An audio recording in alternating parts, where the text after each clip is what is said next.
नमस्कार बाल दोस्तों, एक नई वीडियो में आपका हार्दिक स्वागत है। तो बाल दोस्तों, आज हम कक्षा 5 विषय हिंदी सत्र द्वितीय इकाई नंबर 11 पर सच्चा, जो कि बहुत ही प्यारा सा जीवन प्रसंग है, उस जीवन प्रसंग के आज हम अभ्यास और स्वाध्याय के सही सही उत्तर देने वाले हैं। तो बच्चों, शुरू से लेकर अंत तक इस वीडियो में ज़रूर बने रहिए।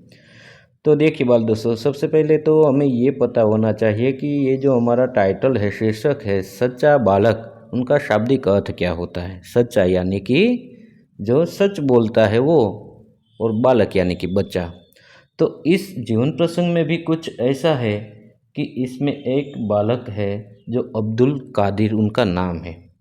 वह एक बार बगदाद में उनके काफिले के साथ जा रहा था। अचानक उन पर चोर टूट टूट पड़ते हैं और उसके बाद जो भी उनके पास पैसे थे उनके दादी ने दिए थे वो सच सच वो डाकू को बता देते हैं, और ऐसा बालक बड़ा होकर एक महान संत बन जाता है। फिर उसकी समाधि भी बगदाद में है और प्रत्येक वर्ष वहाँ उनके दर्शन के लिए हजारों लोग वहाँ जाते हैं। तो बच्चों, ये सच्चे बालक जो कि उनका नाम है अब्दुल कादिर, उनके जीवन से भी हमें प्रेरणा मिलती है कि बच्चों हमें भी सच बोलना चाहिए। तो ये तो बच्चों, हमें ये हमारे जो भी टीचर है सर ने बहुत ही अच्छी तरह से ये जीवन प्रसंग आपको पढ़ाया होगा। यदि फिर भी आपको समझ में नहीं आया तो मैंने ऑलरेडी इस वीडियो मेरी चैनल पे बना के रखा हुआ है, वो आप देख सकते हैं। तो ज़्यादा वक्त न गवाते हुए बच्चों, हमारा ध्यान सबसे पहले हिंदी हमें बच्चों क्या करनी है, खुली रखनी है। और हमारा ध्यान भी हमारी हिंदी पाठ्य पुस्तक है, उसमें 76 यानी कि 76 पर होना चाहिए हमारा ध्यान, तो ही हमें सही तौर से पता चल पाएगा। तो देखिए, उसमें ऊपर ही है अभ्यास। तो अभ्यास के जो भी प्रश्न हैं उसके हम सही सही उत्तर आपको देने वाले हैं बच्चों। तो शुरू से लेकर अंत तक जरूर इस वीडियो में बने रहिए। और हाँ दोस्तों, अभी तक आपने मेरे इस YouTube चैनल सब्सक्राइब नहीं किया है तो सब्सक्राइब भी जरूर कर देना। प्रश्न 1 देखिए आप। प्रश्न 1, ऐसा क्यों। प्रश्न 1, सरदार के पूछने पर लड़के ने कहा, मेरे पास 40 अशरफिया है। उत्तर, लड़के को उसकी माँ ने कहा था, बेटा सदैव सच बोलना, झूठ बोलना पाप है। लड़के ने उसकी माँ की बताई हुई बात मान ली थी। वह अपनी माँ को धोखा देना नहीं चाहता था, इसलिए सरदार के पूछने पर लड़के ने साफ साफ बता दिया, मेरे पास 40 अशरफिया है। दूसरा प्रश्न है, सरदार ने डाकुओं से कहा, लूटा हुआ सामान वापस कर दो। उत्तर, लड़के ने अपनी माँ की सीख के अनुसार डाकुओं को सब सच बता दिया कि उसके पास 40 अशरफिया है। लड़के की इसी बात से सरदार प्रभावित हुआ और लूटमार से उसे नफरत हो गई, इसलिए सरदार ने डाकुओं से कहा, लूटा हुआ सामान वापस कर दो। तो बच्चों, ये 2 प्रश्न थे सबसे पहले अभ्यास में। उसके बाद प्रश्न नंबर 2, वो भी पृष्ठ क्रमांक 76 यानी कि 76 पर हमारे पाठ्य पुस्तक में है हिंदी में। दूसरा देखिए, पढ़िए और लिखिए। लड़का, मेरे पास 40 अशरफिया है। तो बच्चों, हमें क्या करना है, बहुत ही अच्छी तरह से शुद्ध रूप से हमें क्या करना है, एक बार उच्चारण करना है। उसके बाद हमारी जो असाइनमेंट बनाते हैं, बुक्स बनाते हैं, उसमें लिख भी लेना है। लड़का, मेरे पास 40 अशरफिया है। दूसरों, आसमान में घनघोर बादल छाए हैं। तीसरा, माँ ने कहा, बेटा सदैव सच बोलना। चौथा, हमेशा सत्य की ही जीत होती है, वो कि हमारा राष्ट्रीय खेल है। उसके बाद बच्चों, तीसरा प्रश्न, आप अब्दुल कादिर जगह होते तो क्या करते। अगर मैं अब्दुल कादिर की जगह होता तो मैं भी सच बोलता और डाकुओं को बता देता कि मेरे पास 40 अशरफिया है। प्रश्न नंबर 4, पढ़िए और समझिए। हमें पढ़ना है और समझना है कि उनका अर्थ लिखा है वो विरुद्धार्थी शब्द है, तो उनको भी हमें समझना है कि विरुद्धार्थी शब्द किसे कहते हैं। जो भी शब्द विरोधी अर्थ देता हो, विरोध प्रकट करता हो, उसे विरोधार्थी शब्द कहते हैं।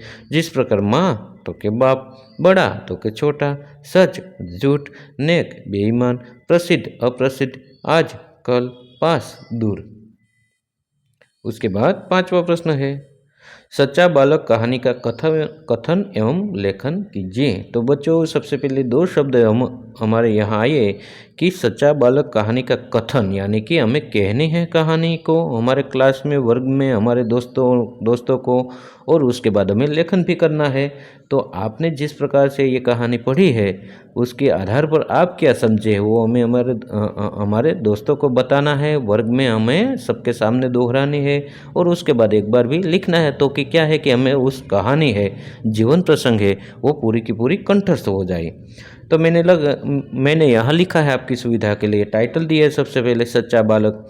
एक समय की बात है, एक लंबा काफिला बगदाद की ओर जा रहा था। रास्ते में उस पर डाकू टूट पड़े और लूटमार करने लगे। उस काफिले में एक 9 वर्ष का बालक था। वह एक और चुपचाप खड़ा होकर यह लूटमार देख रहा था।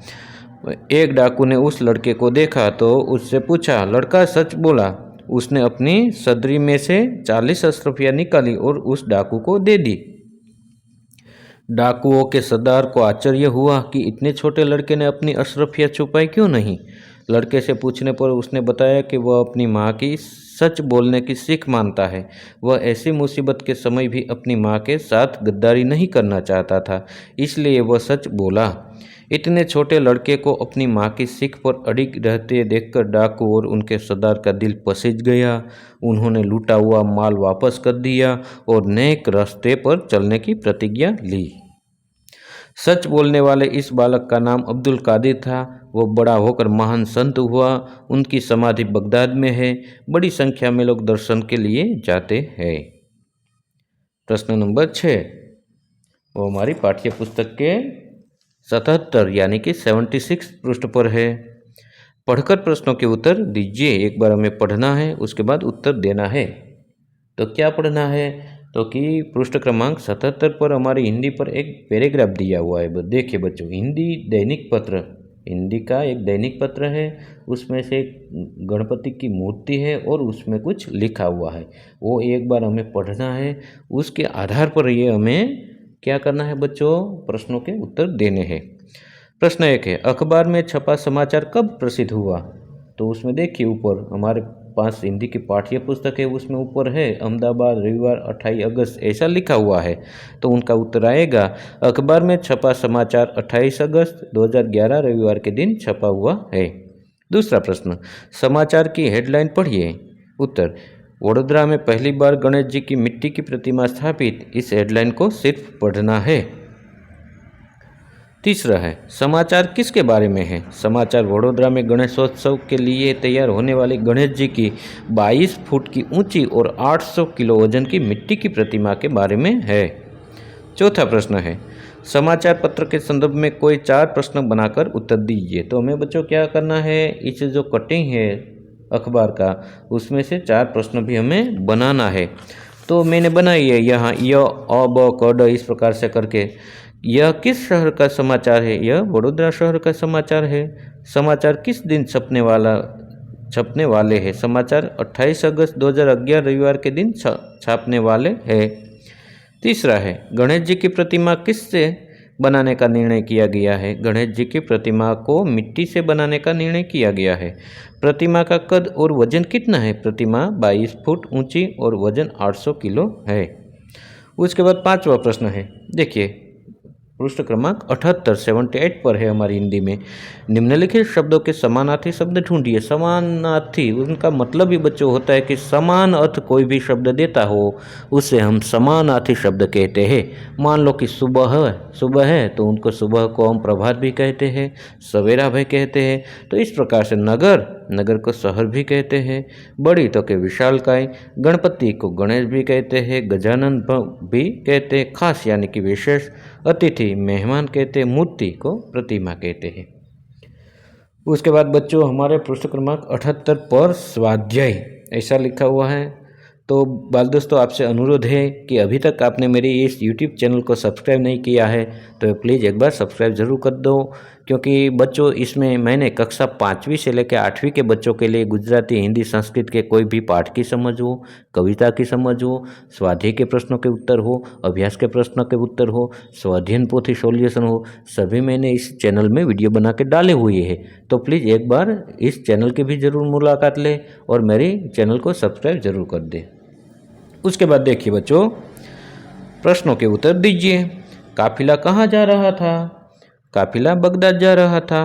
बालक की उम्र कितनी थी? बालक की उम्र 9 साल की थी। लड़के के पास कितनी अशरफियाँ थी? लड़के के पास 40 अशरफियाँ थी। उसके बाद चौथा प्रश्न, लड़के ने अशरफियाँ कहाँ रखी थी? लड़के ने अशरफियाँ अपनी सदरी के अस्तर में छुपा कर रखी थी।